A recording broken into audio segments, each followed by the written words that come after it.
Hello everyone, Dr. Vaishali here. Today's topic of discussion is all about law basics. There are certain basic concepts or doctrines or principles in our law course which keep coming again and again in front of you throughout your law education. These concepts are really crucial or important for every law student, but students often get confused regarding true meaning of it. The sooner you know these concepts, it is better for your understanding. For example, concept of equity or concept of parliamentary sovereignty or presidential form of government. Today's discussion is going to be a superficial kind of discussion or cursory kind of discussion about these concepts, but it is going to help you in a long term. So let us begin. Let us begin with law. What is law? Law is something which is made by lawmaking organization in your country. In case of India, it is legislature or parliament. In India, legislature comprises of two houses. House of People, which is called as Lok Sabha, and Council of States, which is called as Rajya Sabha. Discussing about executive, it comprises of President, Vice President and Council of Ministers led by Prime Minister. Judiciary is nothing but adjudicating body in your country. Court system in short. Doctrine of separation of powers is borrowed from US Constitution. Rule of law is borrowed from UK's law. While making Indian Constitution, lots of foreign constitutions they were referred. So there is an impact of US Constitution, Irish Constitution, Canadian Constitution and UK's law. After discussing these three organs of government, what comes next in line is doctrine of separation of powers. Always remember that in law, things speak for themselves. So what can be the meaning of separation of powers? Powers must be separated. Power should not be concentrated in one organ of government. They should be always separated. This principle of separation of powers or doctrine of separation of powers is borrowed from US Constitution. According to doctrine of separation of powers, there are three organs of government: legislature, executive and judiciary. Legislature will legislate. It means legislature will make the law. Executive will execute, means executive will implement the law or executive will apply the law, and judiciary will adjudicate. It means judiciary will interpret the law and will apply the law in specific cases.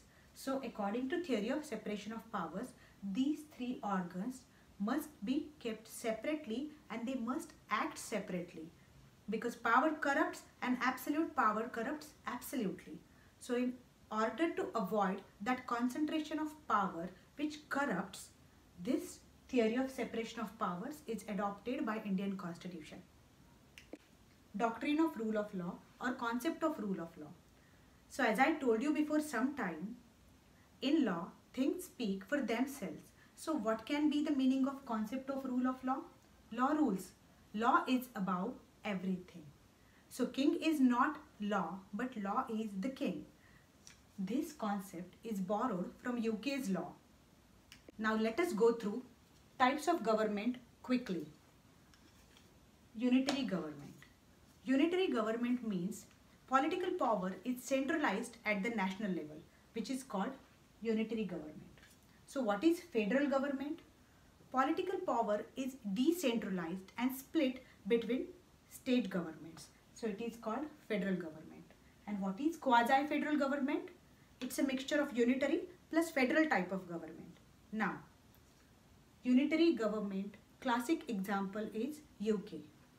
Federal government, classic example is United States.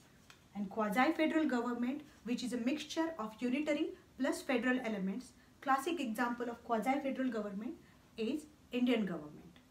Now again, when Britishers left India, India was used to get ruled by a common ruler. So unitary pattern of government already existed in India before Britishers left. Once India was freed and we made our constitution, we borrowed federalism from United States Constitution. Federalism means different federal units will be separate and they will be autonomous, and more powers will be given to them as compared to central government.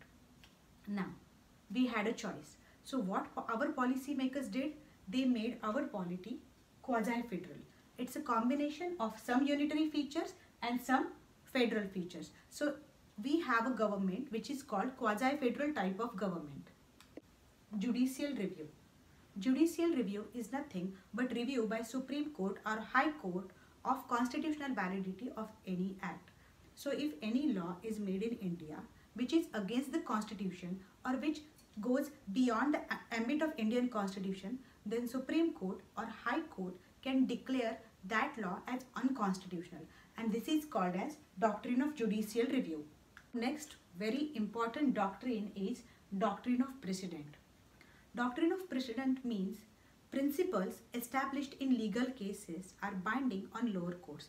So if a decision is given by Supreme Court, it will be binding on High Court.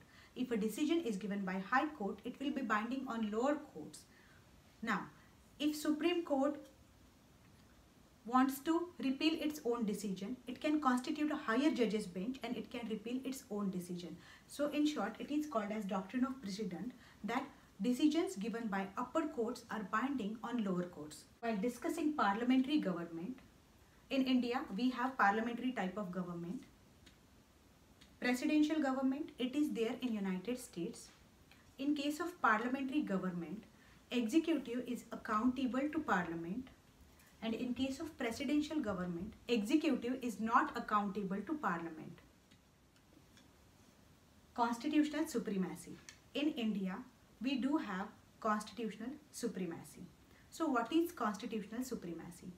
It means constitution will be the supreme law in our country, and no law made by legislature can go against the constitution. So in Britain, they have parliamentary supremacy, and in India, we have constitutional supremacy.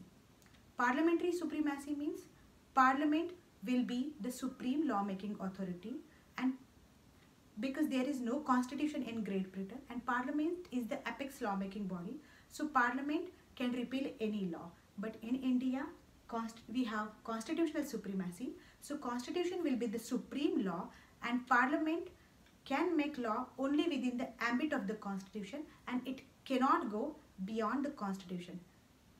Now next thing in line is common law. So what is common law? Again, common law concept is borrowed from Britain. Common law is a law which is made by judges. So decision given by judges are binding on lower judges or lower courts. So basically common law is nothing but a judge-made law. And then comes equity. There were equity courts in Great Britain. Those courts used to decide a matter by morality or by common sense or by applying the principle of equality. So equity is nothing but that type of jurisdiction. Today we discussed some basic doctrines or principles or concepts in law. If you have any doubt about any more concepts, please comment so that I can give justice to your comments in my next lecture. And stay tuned till my next lecture. Goodbye.